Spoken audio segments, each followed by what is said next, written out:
விஜய் அவர்களுடைய மாநாடு. ரீசெண்டாக அதை சுற்றி நிறைய கன்ஃபியூஷன்ஸ் இருக்க மாதிரி தெரியுது. எல்லா கட்சிக்கும் கொடுக்கக்கூடிய ஒரு ஃபார்மெட் இருக்குது. ஒரு 21 கொஸ்டின், அந்த கொஸ்டின் கேட்டிருக்காங்க, அதுக்கு ஆன்சர் பண்ணியிருக்காங்க. ஒரு ஷார்ட் டைமாக இருக்குது, ஒரு 15 நாள் இருக்குது. இந்த 15 நாளுக்குள்ளே எப்படி மாநாடு இவ்வளோ விஷயத்தை பண்ண முடியும்? அதனால் மாநாடு ஜனவரியில் வைக்கலாங்கிற ஒரு ப்ராசஸில் இருக்கிறாங்க. அதனால் ஆலோசனை பண்ணிட்டு இருக்காரு விஜய். இதுதான் காரணமா இல்லை புசியானந்த் நிறைய ஜோசியர்கிட்ட தேதி கேட்டிருக்காரு, அவரு ஒரு தேதி சொல்லியிருக்காரு. ஜோசியர்கிட்ட கேட்டு தான் விக்கிரவாண்டி வி வரணும் அப்படிங்கிறதுக்காக அதை போட்டாங்க. விக்கிரவாண்டியில் இந்த வி சாலைங்கிறது அந்த இடத்தோட பேரான், அதனால அதுலேயும் வி. அடுத்து விஜய் அந்த கட்சியோடைய சிம்பிள் வி. அவர் ஒன்லி இந்த வாழ்த்துக்கள் சொல்கிறது மட்டும்தான் இருக்குது. அது இப்போ கூட விநாசத்துக்கு ஏன் வாழ்த்துலன்னு அது ஒரு பஞ்சாயத்து போயிட்டு இருக்கு. பொட்டு வச்சா மட்டும் பத்தாது, பொட்டு வச்சு அது வாழ்த்து சொல்லணும்னு அது ஒரு பஞ்சாயத்து போயிட்டு இருக்கு. அதே தேதியில் திமுக சார்பில் ஒரு மாநாடு ஒன்று கூட்ட போகிறாங்க அப்படின்னு திமுகவுடைய 30 விழா சென்னை ஒய்எம்சி கிரவுண்டு நடக்குது. அதுக்கும் விக்கிரவாண்டி நடக்கிறதுக்கு என்ன சம்பந்தம்? யாருக்கு யார் கூட போட்டி? நேற்று கட்சி ஆரம்பிச்சவர் 50 வருஷம் கட்சி ஆரம்பிச்சார் திமுக போட்டியா? பேசிக் சென்ஸ் வேணாமா அவங்களுக்கு? கரெக்டாக எஸ்எஸ்சிக்கும் இவருக்கும் பிரச்சனை பேசாமல் இருக்கிற காலகட்டத்தில் இருந்தால் இந்த மாதிரி படம் வர ஆரம்பிக்குது. இந்த காதல் தோல்வி அடைஞ்சுன்னா கவிதையாக எழுதிட்டு இருப்பான், அது மாதிரி இவர் அப்பா அம்மா சண்டையை படமாக எடுத்துட்டு இருக்காரான்னு தெரியல. ரொம்ப பரபரப்பாக எதிர்பார்க்கப்படுறது விஜய் அவர்களுடைய மாநாடு. ரீசெண்டாக அதை சுற்றி நிறைய கன்ஃபியூஷன்ஸ் இருக்க மாதிரி தெரியுது. பின்னணியில் என்னென்ன சார் நடக்குது? இல்லை, பின்னணிலாம் ஒன்றும் கிடையாது. முதல்ல அவங்க மாநாட்டை திருச்சியில் நடத்துறதாக பிளான் பண்ணாங்க. திருச்சியில் இடம் சரியாக செட் ஆகலை. அப்புறம் சேலம் அப்படின்னாங்க, அதுவும் சரியாக செட் ஆகலை. அப்புறம் விக்கிரவாண்டியில் வீக்களத்தூர் வி சாலைன்ற ஒரு ஏரியாவை அந்த வின்னு வர்ற மாதிரி பிளான் பண்ணி ஒரு இடத்த ஃபிக்ஸ் பண்ணாங்க. அதுக்கு போலீஸ் பெர்மிஷன்ஸ் கேட்டாங்க. அவங்க எல்லா கட்சிக்கும் கொடுக்கக்கூடிய ஒரு ஃபார்மெட் இருக்குது. ஒரு 21 கொஸ்டின், அந்த கொஸ்டின் கேட்டிருக்காங்க, அதுக்கு ஆன்சர் பண்ணியிருக்காங்க. அவங்க பெர்மிஷன் கொடுத்துட்டாங்க. ஆனால் இவங்க தரப்பில் என்னன்னா ஒரு ஷார்ட் டைமாக இருக்குது, ஒரு 15 நாள் இருக்குது. இந்த 15 நாளுக்குள்ளே எப்படி மாநாடு இவ்வளோ விஷயத்தை பண்ண முடியும் அப்படிங்கிற ஒரு இது இருக்குது. அதனால் மாநாடு ஜனவரியில் வைக்கலாங்கிற ஒரு ப்ராசஸில் இருக்கிறாங்க. அதனால் ஆலோசனை பண்ணிகிட்டு இருக்காரு விஜய். புசியானந்த் மற்ற மாதிரி நிர்வாகிகளுக்கு ஆலோசனை பண்ணி நவம்பர் டிசம்பர் மழை காலம் அப்படிங்கிறனால ஜனவரியில் வைப்போம் அப்படிங்கிற இப்போ இன்னும் கொஞ்சம் பிரம்மாண்டமாக பண்ணுவோம், பெரிய இடமா பண்ணுவோம். அது 80 ஏக்கர் 55 ஏக்கர்லாம் சொல்கிறாங்க. 50,000 பேருக்கு தான் பெர்மிஷன்றாங்க, 1,00,000 பேர் வரைக்கும் வருவாங்கன்ற மாதிரி. கொஞ்சம் பிரம்மாண்டமாக பண்ணுவோம், கொஞ்சம் டைம் எடுத்துக்கிட்டு அப்படிங்கிறனால அது கொஞ்சம் தள்ளி போகிறதுக்கு தான் இப்போதைக்கு வாய்ப்பு இருக்குது. ஓகே, ஆக்சுவலாக அந்த தேதி தள்ளி போகிறது இதுதான் காரணமா இல்லை புசியானந்த் நிறைய ஜோசியர்கிட்ட தேதி கேட்டிருக்காரு, அவர் ஒரு தேதி சொல்லியிருக்காரு, அதுக்காக வெயிட் பண்ணுறாங்க அப்படின்ற மாதிரி சொல்கிறாங்க. இல்லை, ஜோசியர்கிட்ட கேட்டு தான் விக்கிரவாண்டி வி வரணும் அப்படிங்கிறதுக்காக அதை போட்டாங்க. விக்கிரவாண்டியில் இந்த வி சாலைங்கிறது அந்த இடத்தோட பேரான், அதனால அதுலேயும் வி. அடுத்து விஜய் அந்த கட்சியோடைய சிம்பிள் வி, அதெல்லாம் பார்த்து தான் போட்டிருக்காங்க. ரெண்டாவது இந்த டேட்டுமே ஜோசியர் கொடுத்த டேட்டு தான். அதனால் அதே ஜோசியர்கிட்ட இன்னொரு டேட் கேட்க போகிறாங்க. அவர் நல்ல நாளாக பார்த்து தேடி கண்டுபிடிச்சி இன்னொரு நாள் கொடுப்பாரு. இப்போயுமே ஜோசியர் கண்டுபிடிச்சி டேட்டில் ஏன் நடத்த முடியல? நல்ல நாள் தானே. சரி, ஓகே சார். ஆக்சுவலாக அந்த 33 நிபந்தனைகள் அப்படின்னு சொல்லப்படுது இல்லை சார், இதெல்லாம் எல்லா கட்சியும் கொடுக்குறதா இருந்தாலும் விஜய் கட்சிக்கு கொடுக்கறது இது முறை அப்படின்றதுனால நிறைய நியூஸ் சேனல்ஸ்லாம் எடுத்து செய்தியாக்குறதுனால எப்படி சார் இது? இல்லை, இதுக்கு பின்னாடி இவங்க அரசியல் ஆகுறாங்க. இப்போ ஏற்கனவே படத்தில் பார்த்தீங்கன்னா கோட் படத்தை ரிலீஸ் ஆக மாட்டாங்க, கோட் படத்தை ரிலீஸ் ஆகிறதுக்கு பிரச்சனை பண்ணுவாங்க, ஸ்பெஷல் ஷோக்கு தர மாட்டாங்கன்னா ஸ்பெஷல் ஷோ கொடுத்தாங்க. 9 மணி காட்சி கொடுத்தாங்க, படம் வந்துச்சு. தேட்டரில் படம் ஓடிச்சு, எல்லோரும் தான் பார்த்தாங்க. யார் போய் பிரச்சனை பண்ணாங்களா? எதுவும் நடந்துச்சா? இல்லை தேட்டர் வாங்குறவங்க டிக்கெட் படத்தை ரிலீஸ் பண்ணக்கூடாதுன்னு சொன்னாங்களா? அதெல்லாம் கிடையாது. அதே மாதிரி இடத்துக்கு கேட்டாங்க, இடத்துக்கு பெர்மிஷன் கொடுத்தாங்க, வாங்கி போட்டாங்க. ஒரு புது கட்சி ஆரம்பிக்கிறப்ப யாருக்கு இவங்க டைவர்ட் பண்ணுறாங்க. விஜய் திமுகவுக்கு எதிராக தான் இருக்கிறாரு, அப்படி தான் அரசியல் பண்ண போகிறாரு அப்படின்னு நினச்சிட்டே இருக்காங்க. படார்னு விஜய் யூடியூப் நடிச்சானு பேசுகிறவங்கலாம்.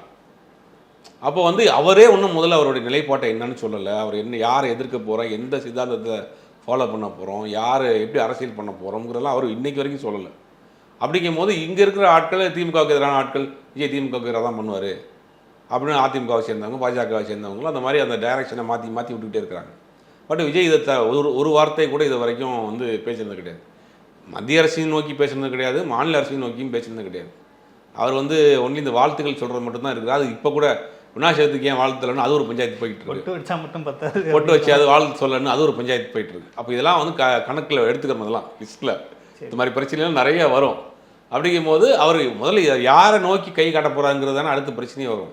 இப்போ முதல் கட்டமாக ஒரு கட்சி ஆரம்பிச்சிருக்காரு, லெட்டர் பேட் வச்சிருக்கிறாரு, கட்சி ஆரம்பிச்சிருக்கிறாரு, ஒரு சின்ன சின்ன நிகழ்ச்சி நடத்திட்டு இருக்காரு, கொடியை போட்டிருக்காரு, பாட்டு போட்டிருக்கிறாரு. ஆனால் ஒன்றும் கொள்கை சொல்ல. டிஷர்ட் வந்துருச்சு, கிளிப்ஸ் வந்துருச்சு, ஒன்றும் ட்ரெய்லர் வரல. ட்ரெய்லர் அப்படி தான் இருக்குது அவர் கட்சி நடத்துறது.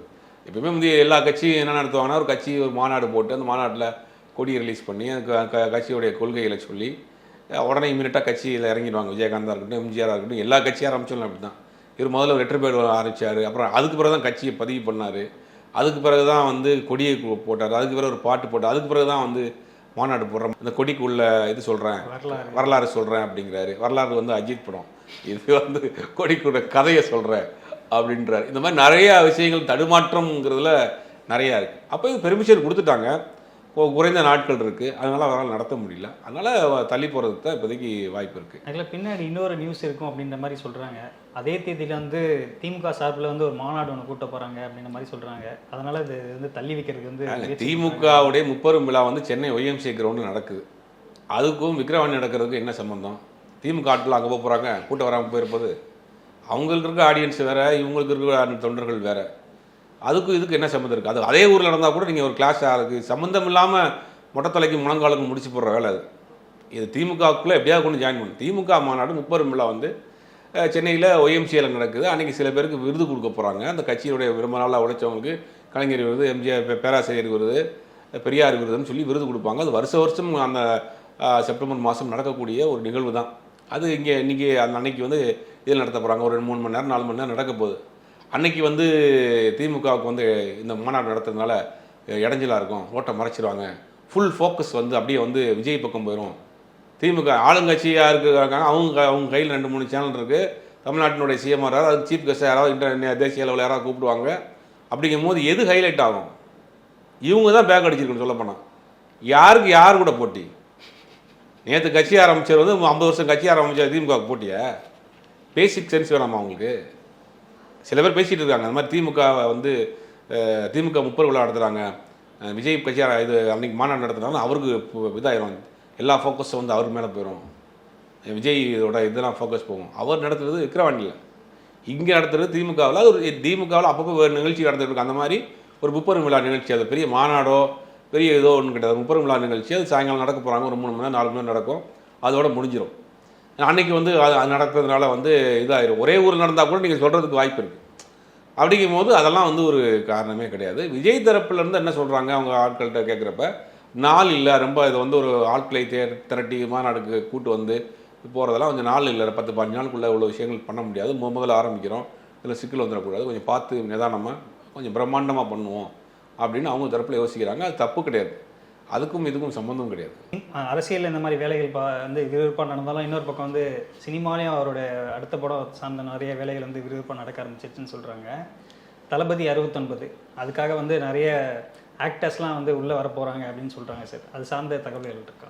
அது சார்ந்த தகவல்னா அந்த ஸ்ரீலீலா பேசிகிட்டு இருக்கதா சொல்கிறாங்க. சிம்ரன் பழைய ஏற்கனவே இந்த படத்தில் இருக்க அந்த அதே மாதிரி ரீயூனியன் ஆட்கள் மாதிரி நிறையா விஜயினுடைய ஆமாம் அந்த ஆட்கள் நிறையா வர்றதுக்காக பேசுகிறாங்க. இது வரைக்கும் யாரும் வந்து ஒன்றும் ஃபைனலைஸ் ஆகலை, பேச்சுவார்த்தைகள் தான் நடத்திட்டு இருக்காங்க. Okay sir. இப்போ அதே மாதிரி வந்து இந்த படமும் வந்து கிட்டத்தட்ட ஒரு போலீஸ் கதையாக இருக்கும் அப்படின்ற மாதிரி சொல்கிறாங்களே, உண்மையா சார்? இல்லை, கதை என்னன்னு இது வரைக்கும் ஒன்றும் யாருக்குமே தெரியாது. இப்போ ரெடி கதையை வந்து ஸ்க்ரீன் பிளே பண்ணிகிட்டு இருக்காரு. அது எந்த மாதிரி கதை அப்படின்ற மாதிரில ஒரு விஷயமும் நல்லா தெரியும். இந்த படத்தில் கண்டிப்பாக பொலிட்டிக்கல் இருக்கும். கண்டிப்பாக இந்த படம் பொலிட்டிக்கல் சம்மந்தப்பட்ட ஒரு படமாக தான் இருக்கும். பொலிட்டிக்கல் படமாக இருந்தாலும் கூட அதுக்குள்ளே பொலிட்டிக்கல் டைலாக் இருக்கும் கண்டிப்பாக. அதுதான் அந்த படம். ஏன்னா கடைசி படம் கட்சி ஆரம்பிச்சிட்டாரு, முழுக்க அதை பிரச்சாரமாக சொல்லக்கூடிய படமாக தான் இருக்கும் கண்டிப்பாக. ஏன்னா முன்னாடியே வந்து கமல் அவர்களுக்கு சொல்லப்பட்ட கதை தான் அது அப்படின்ற மாதிரி சொல்லி நிறைய பேர் வந்து இது பண்ணியிருந்தாங்க. அது வந்து தலைவன் இருக்கிறான், அதில் வந்து நிறைய கமலோட இன்புட்ஸ்லாம் இருக்கும் அப்படின்னு சொன்னாங்க. ஸோ இது வந்து அதே கதை இல்லை அப்படின்ற மாதிரியா சார்? இல்லை, அந்த கதை இல்லை. தலைவன் இருக்கிறான்ங்கிறது வந்து வேறு கதை. அவர் கமலை பண்ணுறதா இருக்குது. ஆல்ரெடி அவர் பண்ணுவார்னு நினைக்கிறேன் இந்த படம். அதை திருப்பி அவரே பண்ணுவார். அது கதை கூட அவர் தான். அந்த தலைவன் இருக்கிற கதையே கமலுடைய கதை தான். அப்படிங்கும் அந்த கதை கிடையாது. இதுக்கு வேற ஒரு கதை பண்ணிகிட்டு இருக்கிறாரு. ஒரு பொலிட்டிக்கல் மெசேஜ் உள்ள படமாக தான் இருக்கும் கண்டிப்பாக. சரி, ஓகே சார். அதே மாதிரி இந்த படத்தில் வந்து தளபதியோட கடைசி படம். ஸோ அவருக்கு வந்து ஒரு ட்ரீட்டு கொடுக்குறதமா ஆக்சுவலாக கோட்டில் வந்து அந்த மங்காத்தா டியூன்லாம் வந்து ஒரு அஜித்தோட ரெஃபரன்ஸ், ஒரு கேமியோ அப்படின்ற மாதிரி இருந்தது. இந்த படத்தில் அந்த மாதிரி ஏதாவது ஒரு ரெஃபரன்ஸ் இருக்குமா சார்? இல்லை ஒரு கேமியோ அஜித் அவர்களே வந்து இந்த படத்தில் நடிக்க முடியுமா? ஏன்னா இதுக்கு முன்னாடி வந்து வெங்கட் பிரபு அவரும் வந்து அஜித்தால் அப்படின்னு சொல்லப்பட்டவர். ஹெச் வினோத் அவர்களும் வந்து அஜித்தோட ஒரு 3 படம் பண்ணியிருக்காரு. இவரும் அஜித்தாலும் தான் சொல்கிறாங்க. ஸோ இந்த படத்தில் வந்து அஜித் வந்து நடிப்பாரா ஒரு கேமியோவாக? இல்லை, அதுக்கு அப்ரோச் பண்ணால் அஜித் இந்த மாதிரியான விஷயங்கள் பண்ணக்கூடிய நபர் தான். அவர் ஒரு பெருந்தன்மையான மனிதர் தான். சினிமா விட்டு அரசியலாக போகிறாரு.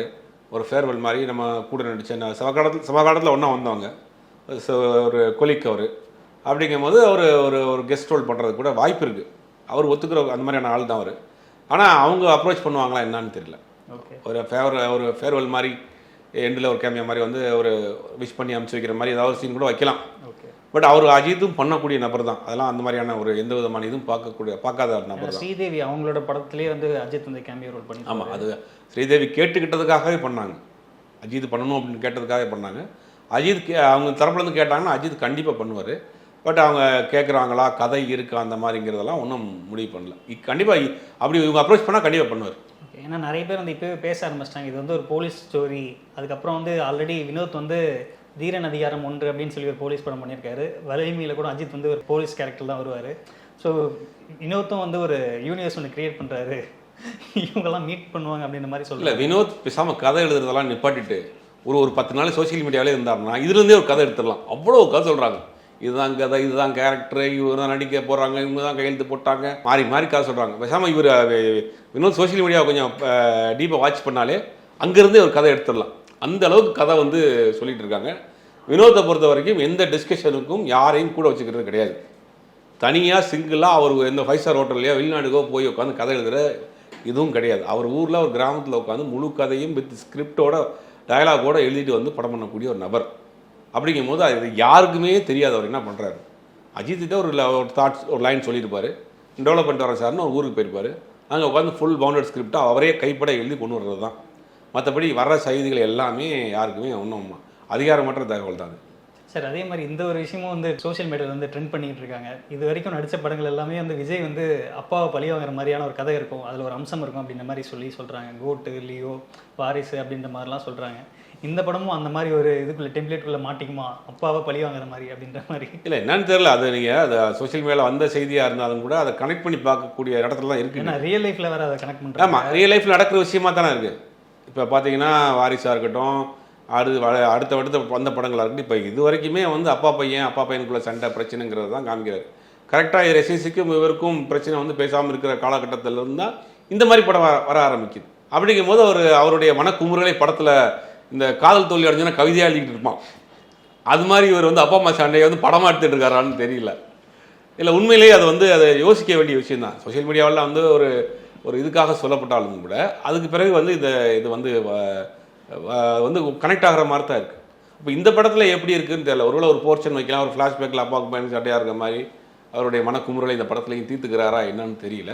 பட் அதான் சொன்னேன் ஏற்கனவே, இந்த கதை எதுவுமே வந்து அவர் வினோத் முடிவு பண்ணுற விஷயம் தான் ஃபுல் அண்ட் ஃபுல். விஜய் சொன்ன பிறகு அவர் வேணாலும் சில சஜஷன் சொல்லலாம்.